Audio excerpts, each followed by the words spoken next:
Welcome to another fur-filled episode of Cats and Kittens. Good girl. She's a very sweet little cat. Oh, she is lovely. We'll be following daring tales of moggy rescues. All right, mate. There's no way that cat's getting out of there. And heart-stopping stories of bravery and kindness from the professionals. Obviously quite scared. And cat-loving members of the public, willing to give our favourite felines another chance at life. She's a gorgeous cat. She's our gorgeous cat. And I'll be back at some of the country's busiest animal hospitals to experience firsthand what life is like treating ill and injured moggies. See the ear? Oh my God, you're holding Ocean's I'm holding ear. it, It's like Reservoir Cats, isn't it? It is.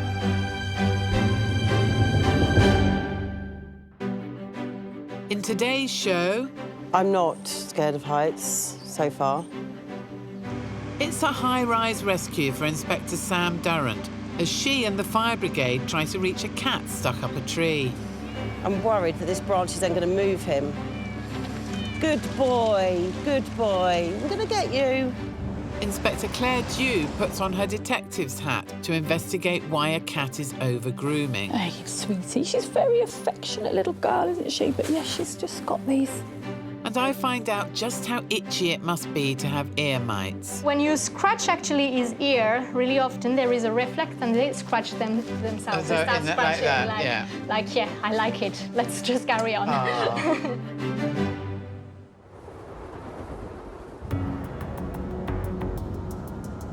It's midday, and Inspector Sam Durrant has been called in to help in the rescue of a cat up a tree. So we're just on our way to an address in London to meet with my colleague who wants a bit of help with a cat that's been stuck up a tree for a number of hours and doesn't seem to be able to find its own way down. I think it's in quite a tricky position and hasn't moved overnight. I'm going to go and have a look and work out how we can get this cat down safely.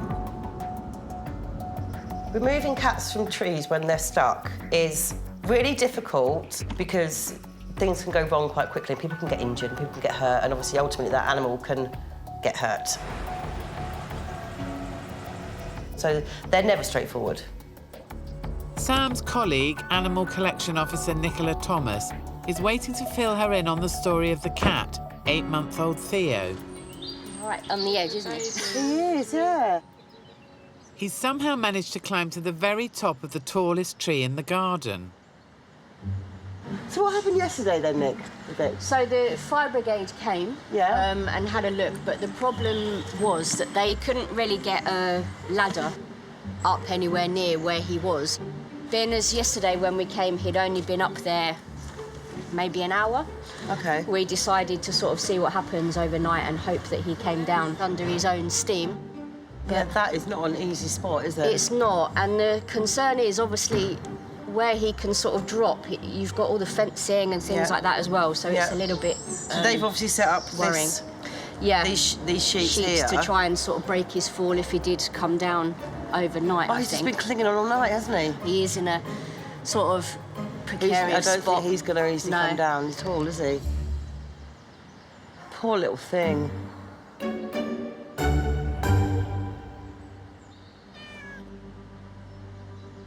It's a stressful time for Theo's owner, Helen, who only let him outside for the first time yesterday. It's been like torture all night. None of us have slept. We've been like going in and No, out. I'm sure. And so it was yesterday, what time About 2 o'clock. you came outside with Theo just to give him a bit of outside time? We thought he'd explore the garden like all the other cats around here, but he literally just went to the tree and ran up it. I've never seen anything like it. And did he go sort of all the way up, straight to the away? Top, straight to the top. Yeah. He must be starving. Yes. He loves He his will food. be hungry by now, yeah. Yeah. I don't know that I've really had one that's been that tricky either before. No.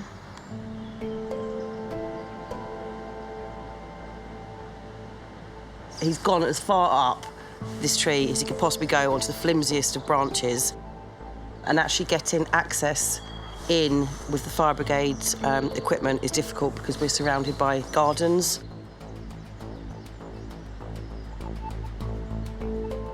As Theo has been up the tree for almost 24 hours now. Sam is hoping the local tree surgeons might be able to offer a solution. He's just in the most difficult of positions. Will you be able to go up the branch that he's on, or that will just bend, won't it? So where can you get to? Because what I don't want to do is go try to do anything before we've actually got a set plan in place. And maybe we could ring the fire brigade and see if they can come back out and we can work a plan with us all here together. Nikki gives them a call. The firefighters are quick to respond and try to work out the best way to get Theo down safely. So their fire brigade is saying to back up into here, and they've got a platform they could put up, across and down slightly, which I could go up in and try and grab the cat that way. We'll need to put a whole load of people beneath with some tarpaulin in case it jumps. That's what we're going with. So let's hope it goes well. Fingers crossed the plan works and they can get to tired and hungry Theo before he falls.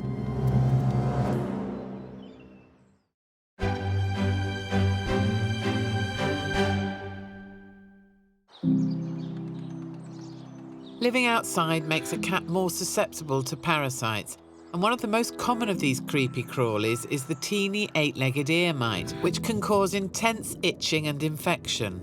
Today at Harmsworth Animal Hospital, I'm meeting a feral cat brought in suffering from suspected ear mites.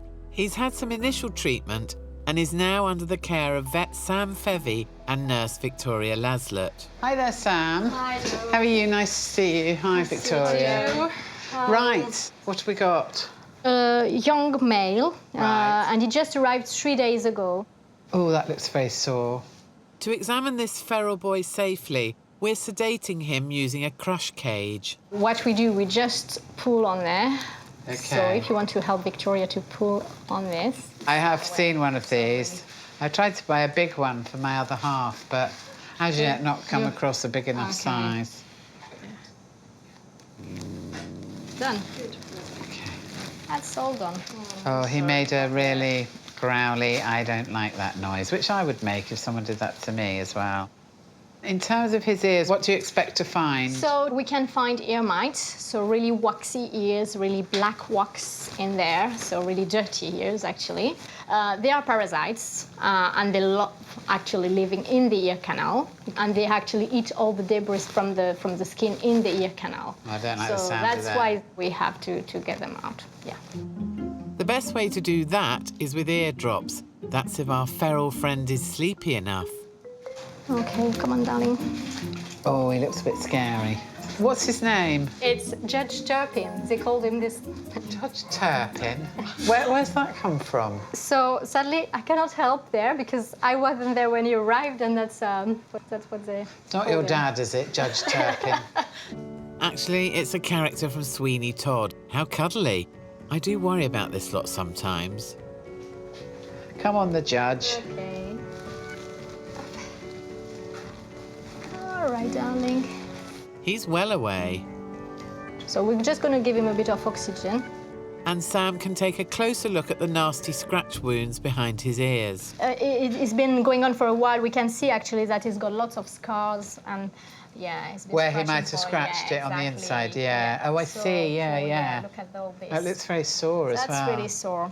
I'm just going to clip a bit around the ears. Okay. And then I'm going to do a swab, actually, from that. The swab will be examined in the lab to check for ear mites. All right, so let's just try to get a sample of this. Never use that in your cat. That's really not done for them. It's really just to get the ear mites, really. So I'm not going really deep. I'm just going where I see the, this dark thing. Look at him. Look at this reflex that he's got. His little paws going. You Yeah, see it's that? really itchy. When you scratch actually his ear, really often there is a reflex and they scratch themselves. They start scratching like, yeah, I like it. Let's just carry on. Oh. All right, so next step will be just the cleaning. And you just squeeze in and then you give a good massage like that. So you just go like that. And whatever comes out, you just swap like this. And that's all. When you clean cat's hairs, that's all you need to do. Looking at the muck coming out, I'm surprised Judge could hear anything. Okay, so that's one thing, one side done. Same thing on the other ear, as to be expected. Do you want to have a go? OK, shall I put some gloves on? I certainly don't want to do it without gloves. Don't judge me, Judge. I'm worried about these sore bits here. No, what are you that's going to fine. do with them? He's under sedation, don't worry, we'll treat them after. If you feel here, Yeah. just below, that's where the canal is going. So that's really where you want to actually... Oh, I see. So you want it just to below the run ear, down there, exactly. Yeah? OK. A Sorry, good massage. Judge. Don't hold it against me. OK. And then... Bit of a clean out with that stuff. OK. Oh, well, I think I got quite a lot there, but you're looking at me like, no, you're not very good. I'm going to take over. I'm going to take over and just Okay. go a little bit deeper. Anyways, right. this one needs to go a bit deeper. My word, look at that. That's it. It should be fine now. I'm just going to clean them, and then I'll apply a bit of cream today on it, and then it will be on antibiotics, so that won't get infected or anything like that, so that's fine. Luckily for Judge, the sample from his ears shows he is now free of ear mites. He'll be monitored for another week or so, and if all is well, he'll be neutered and go on to a new life as a farm cat.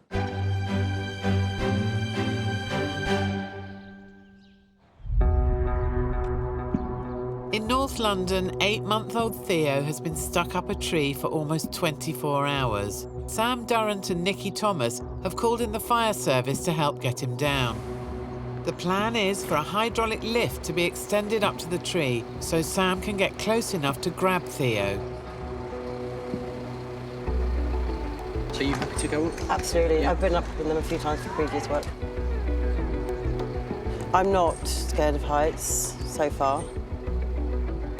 Meanwhile, Nikki will be coordinating the operation from the ground with the help of Theo's owners and their neighbours. We're a little bit concerned about if the cat falls or jumps from the position that he's in. It's a bit nerve-wracking because you just think you give like one chance to get him because he's going to be scared. So if he doesn't jump before we get into position, I'm just going to have to grab him. It may not look pretty, but I'm just going to have to grab him. Once they've cleared some branches away for easier access and everything's in place on the ground, the fire truck can manoeuvre into position. Sam puts safety first and gets kitted up for the rescue. Cats I mean, they've got their claws and their teeth, so they can be tricky. So you've just got to try and just manage it the best you can, really. It's time for action. Theo must be exhausted and hungry after being up there all night.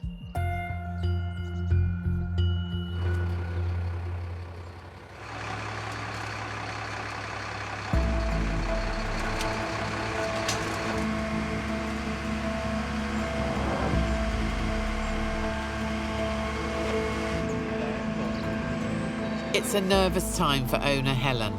Sam needs to move to the front of the platform, where she'll be able to reach Theo more easily. It's all right. OK. Are you all right, Sam?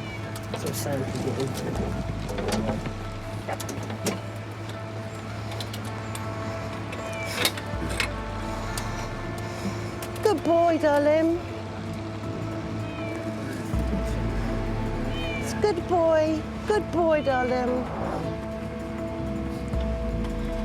But they're still a fair distance away, with several branches blocking their progress. Good boy. Right, hold on.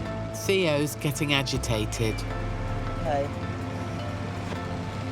Are we ready down there? OK. Good boy, darling. It's all right.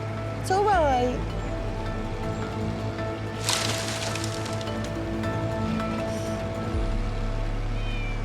You're a good boy, aren't you? Patience is the key in this rescue. A fall from this height could be lethal for Theo. I'm worried that this branch is then going to move him. Hold. Good boy. I'm going to get you.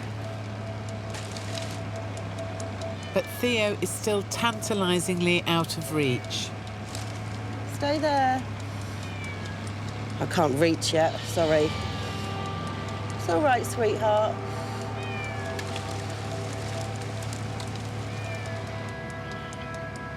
Okay.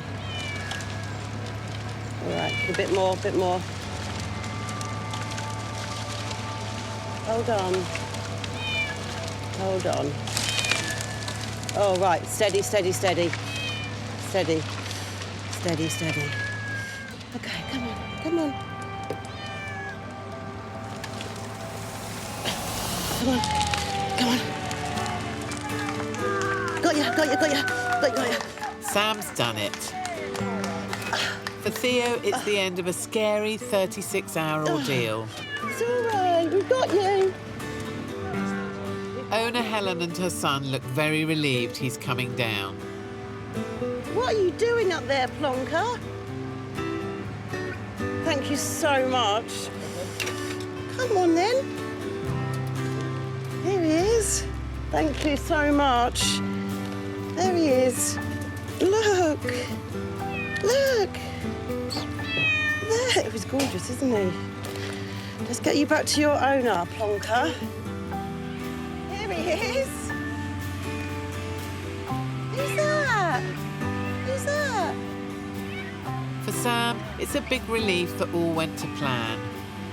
Did you see him? He's gorgeous. Oh, I'm so nervous I was going to drop him. No, you did very well. Oh, look.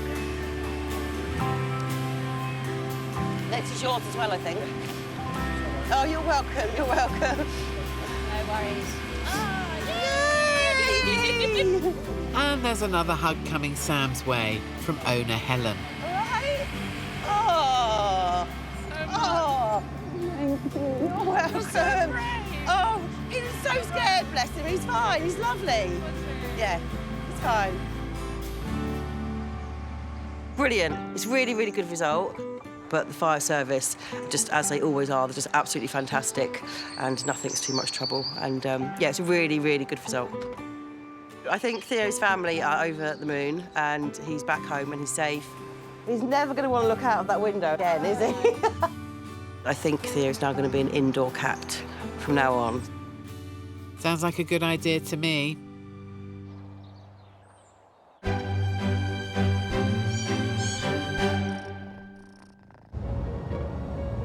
In East London, Inspector Claire Dew is on her way to see a man called Frederick, who called the RSPCA for help a week ago.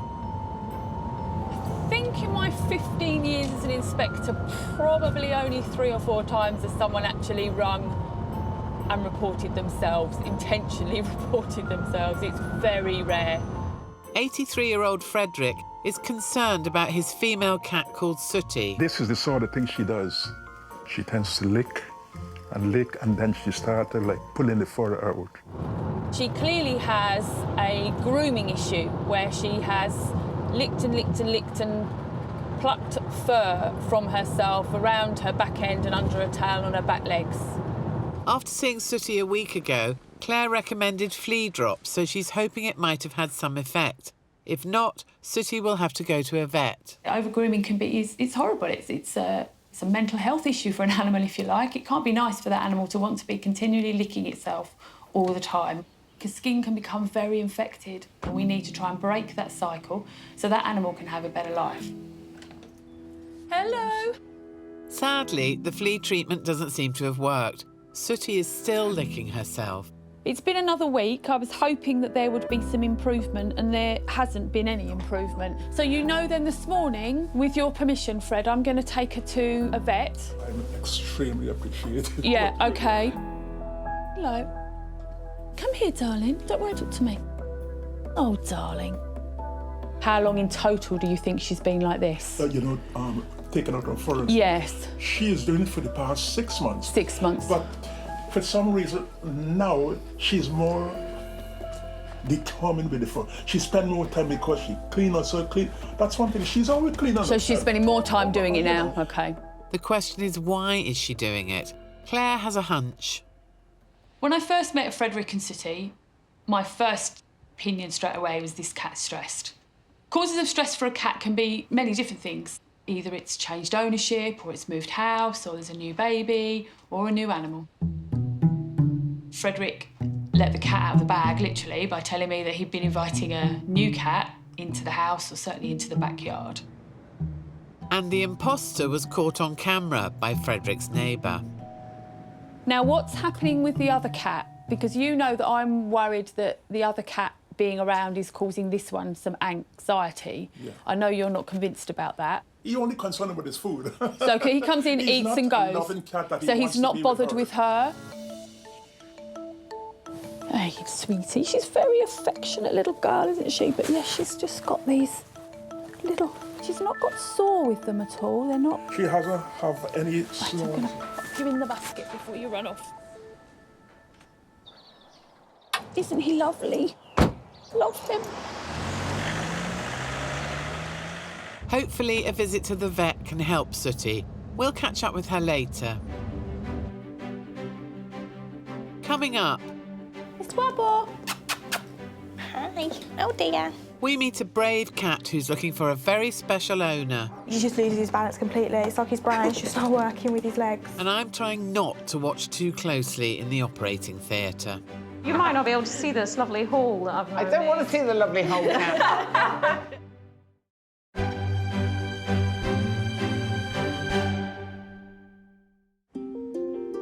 At Harmsworth Animal Hospital, they've carried out over 700 operations this year. Adding to the patient numbers today is Sarah, a young mum who's doing a great job of feeding her kitten, but is finding it hard to feed herself.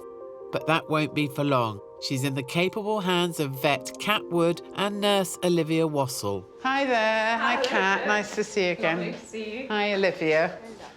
So poor Sarah's here. What is the problem, actually? Wow, I can show you. If you Okay. have a look in there, Yeah.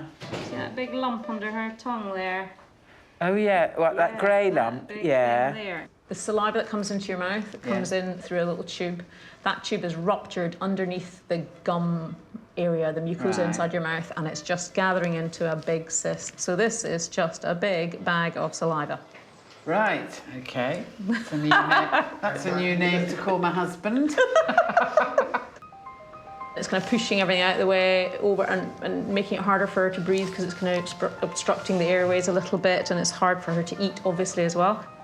So what we're going to do today is called marsupialization, a bit like a kangaroo pouch. Yeah. We're going to open up in there, make a hole in there, and then we're going to stitch the mucosa to the lining of the cyst. Stitching the cyst open like this apparently allows it to drain freely. Yum. I can't really keep this perfectly sterile, but we can give it a bit of a go. So I'm going to put a little drape over her face, so it'll help a little bit. It's not perfect, but once I cut it, it's going to lose its form, and then it'll be difficult to know what's what. Like a balloon going down. Yeah, so what I'll do is I'll just put a few stitches in. While Kat prepares to stitch, Olivia's keeping an eye on Sarah's vital signs. So, Olivia, what's that top figure? Is that... So that's SVO2. So that's measuring the oxygen levels. So it gives me and is a that reading heart of the rate oxygen. there? Yeah, perfect at the bottom. So as long as that doesn't go really high. And we'll define really high and I'll... So over 150 to 200 for a cat. So now what we're going to do is we're just going to cut into this salivary cyst. Almost time to look away, I think. Have you ever fainted, Olivia? I'm not saying. Oh, not just me then. Lovely. So this is where we're just going to incise into the little pocket, and we'll see. It's not going to squirt, is it? Well, it's usually quite thick, gloopy stuff. Oh, OK. It's not blood, but avert your gaze if you don't like surgery. Oh, look at that. Do you see the saliva coming out? Oh, do you see it? Woo, that's going to feel a bit better. You can see it's all just deflating now. Is that like having an abscess, then, in a way? Yeah, it is, exactly. Yeah. It's just a big pocket of material. So now I'm just going to trim out. We've still got lots of saliva coming out, but we've got a great big hole there. But it's all deflated now.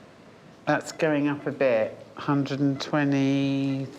agree. Mine, however, has gone up to 190. You might not be able to see this lovely hole that I've now I don't want to made. see the lovely hole, Cat. Don't make me. So now we're just going to stitch the lining of that little cyst to the mucosa, and then that's it. Why is it called a marsupialisation? Well, because we're making a kind of permanent pouch, like a kangaroo. Right. Have you ever operated on a kangaroo? No, I have not. No. Sadly. You might have done. And while we're talking animals other than cats... Another friend of mine had an Alsatian and she worked in like a residential home for the elderly, and it used to keep eating old people's pants. That's a little Cavalier King Charles that, I mean, a lot of dogs do quite like raiding the dirty washing, don't they? Yeah. And it vomited up a pair of blue tights, but meanwhile there was some American tan ones coming out of its bottom. That is a brilliant trick. Back to another animal in a tight spot. Would you like to have a look? Actually, tell you what, I will now it's all tidy. All that it's all done. I'll tell you what, I'll take all this off so we can see her. So, and you can see that, you know, I can now see down her throat nicely, her tongue's sitting nicer. Okay, that's it, and we're just going to carry on and spay her now. Okay. Groovy thing, but anyway, that's the tongue done. That's Should brilliant. be much comfier. Thank you very much. Am I let off the spaying? You're allowed off the spaying. Okay. I'm going to go and have liver flan. Anyway. So Sarah's got 2 procedures to recover from. Then she'll be ready to find a new home.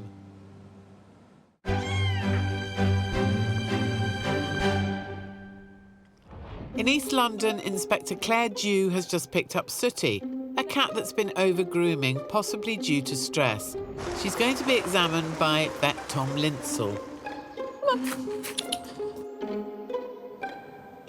Okay, Hello, this is Kitty. Suti. She is a spayed female cat. She's about 8 years old.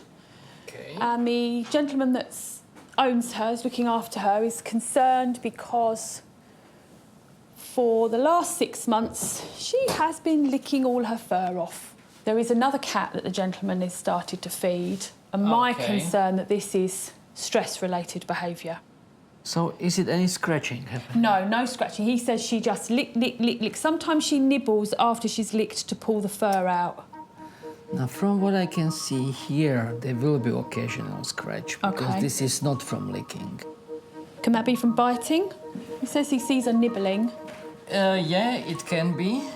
I can give for the first few days some steroids just to calm down a little bit the skin. If the calming medication will help, then we can definitely start talking about behavior related. So you think it's behaviour? Yeah. Seems Claire could have been right, so it's injection time for Suti. Hello, Kit. Hello. So this is the steroid vet, yeah? Yes, that's the steroid. Can you hold the cat for me? Let me try. As Tom's confirmed that Suti is suffering from stress, he's recommended a calming spray for use in the house and a short course of tablets. Tom, thank you so much. Come on, Pusscat. I'm quite chuffed, actually, that I guessed right that it was going to be behavioural. Purely, really, because there was no obvious signs that it was anything else. Claire delivers Suti back to her owner, Fred. Hello. Oh, right. We're back. Here, baby cat. Here you go. There you go. There he is. And she seems pleased to see him. Right, so, Fred, the vet's had a good look. You need to start giving her some tablets. I say tablets. Right, it's 1 tablet, but you need to make it into 4 bits. She only needs a quarter of that tablet, Fred. You might need to put your glasses and your magnifying glass on for that. Fred needs a bit of a hand with the miniature tablet. Luckily, Claire's a dab hand with a knife. I'm used to this, my cats, over the years. I know how difficult tablets can be. No wonder. That is how you do it, eh? 2, 3. Okay. These tablets will calm her down over the next couple of days, all right? Hopefully, within a couple of weeks, Suti will be a changed cat. I don't know how to show appreciation. Just I do it for them and I do it for you. That's what we do. Can I give you a hug? Of course you can give me a hug. That would be very nice, Fred. Thank you. People don't hug me very often, so that's very nice. You're very welcome. Is this your special day then? Yeah, it sounds like it. RSPCA inspectors go through hell and high water every day, and we get a lot of abuse, physical and, oh my God, I can't. Normally I get shouted at, so it's nice to get a hug from a nice man. I can probably count on one hand in 15 years as an inspector how many times I've been hugged by someone who said thank you. It means a lot. Thank you so much. You're welcome. Thank you. You're welcome. That's good, and we'll speak to you soon. Take care. Bye-bye. Suti's a really lovely cat. She quite clearly adores Fred. They're obviously great companions for each other. So, yeah, I'm fingers crossed that I can improve things for both of them. Find out how Suti's doing later.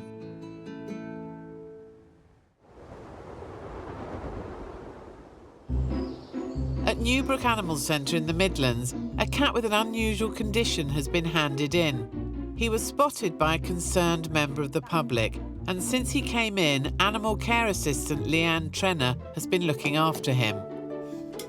Hello.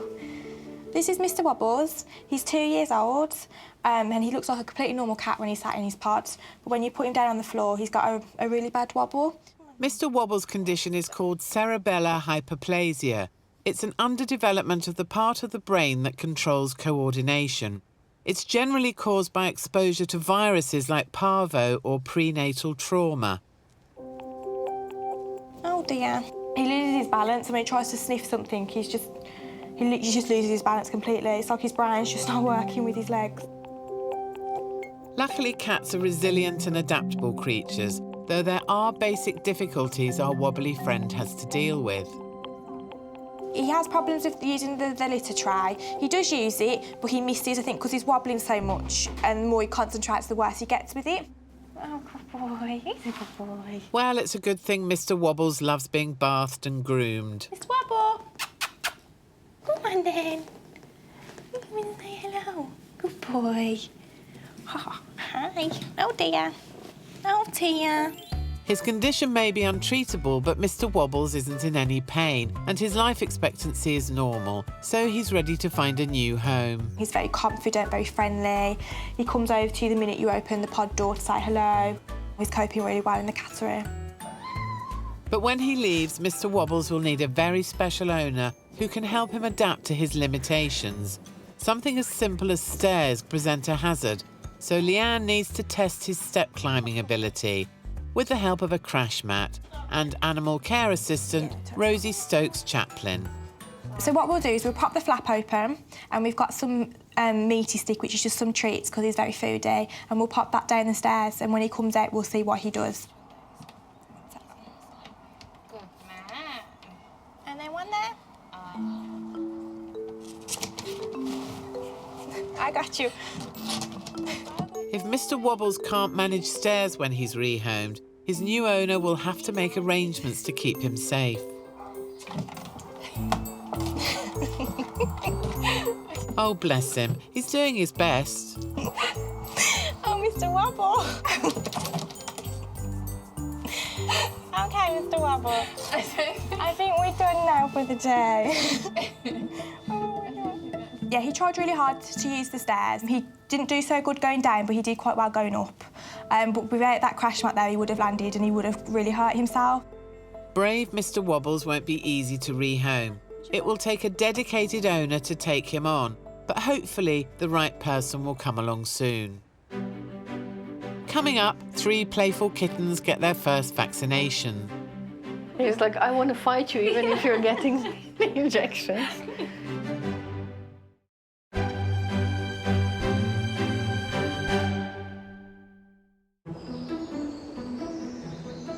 Throughout this series, we've followed the early life of 3 kittens, from Mum Tiger's pregnancy... What do you say? Are we going to take care of babies? Are we? We saw them as newborns.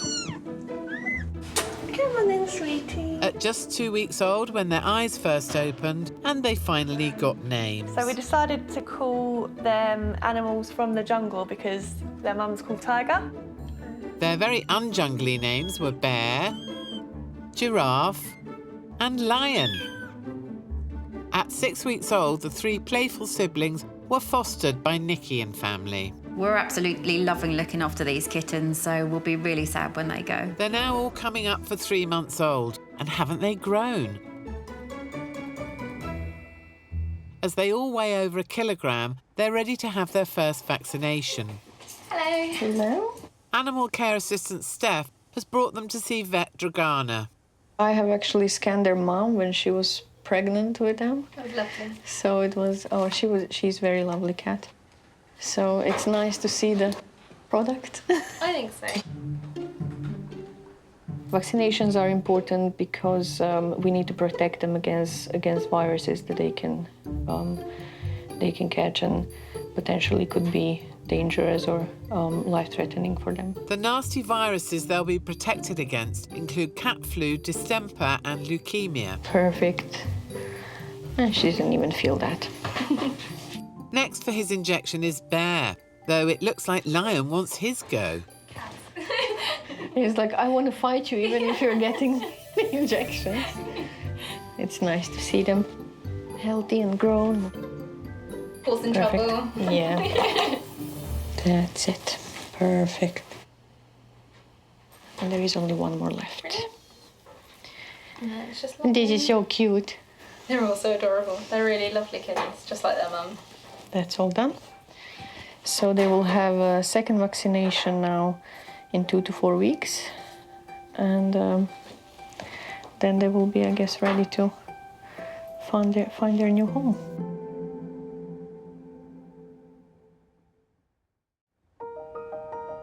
Kittens as cute as this were never going to take long to rehome. A few weeks later, with second vaccinations done, as well as being neutered and microchipped, they're happily in their permanent home. And it's a very familiar one. You're so funny. Seems Foster and Nikki and family just couldn't say no. When I told the girls that we were going to keep them, they were absolutely ecstatic. They've fostered 13 cats in the past, but there was just something about these 3. Yay, there you go.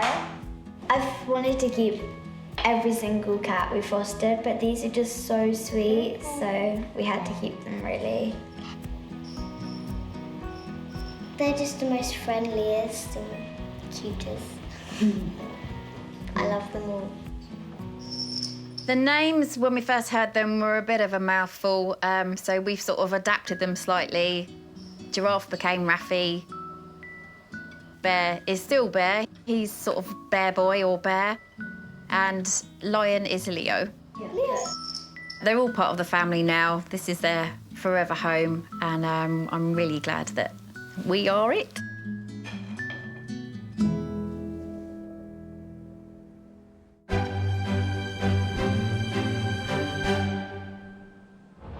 Oh dear. Oh dear. Now, remember Mr. Wobbles? Well, who could forget this adorable cat born with cerebellar hyperplasia, a brain condition that affects his balance. It doesn't affect his ability to live a long and happy life with the right owner, though. And I'm happy to say this 2-year-old has now found himself a home with Willow Mason family, who came to the rescue centre especially to see him. I wanted a cat that other people might not want to adopt. Honestly, I cried when I first saw him. I thought he was the cutest little thing in the world, and as soon as the woman at the cattery opened the door, he just wobbled out and just started purring as soon as he saw us, and we just knew that he was our cat.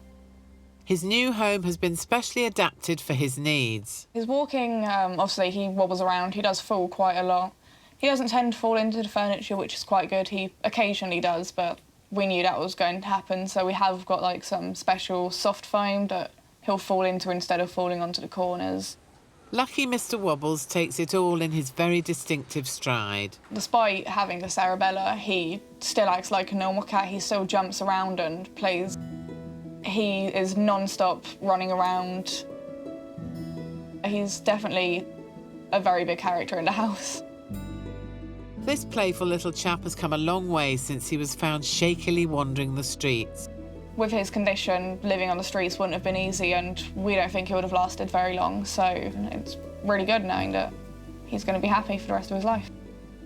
Having Mr. Wobbles has definitely been one of the best things we've ever done. Yeah, he's a delight to have in the home. I do love a happy ending. Well done, Willow, for giving him a whole new start.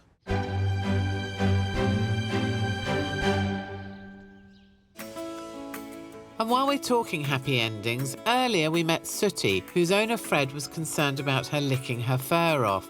The suspected reason was stress due to Fred feeding a stray cat. So after treatment and anti-stress spray, how's she doing, Fred? I could see the progress, the growth of the fur. She seemed to be happier, you know, with the way things are going. And it makes me very happy to see the little bit of fur that is growing back. Great news. And seems the interloping stray isn't around so much now either. Could there be any connection? I could only assume that maybe, with this stray cat not coming around, it's helping my cat regarding the problem she has with her fur. I imagine Inspector Claire Dew might be saying "I told you so" right about now.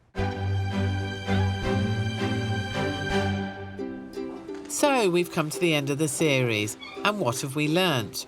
The main thing I've learnt is that when working with cats, always watch where you're walking. Who takes cat rescue to the extreme. Oh, I kicked the cat. Can you come and rescue that one? Also that animal hospitals are full of inspiring people. Once you can get in, that is.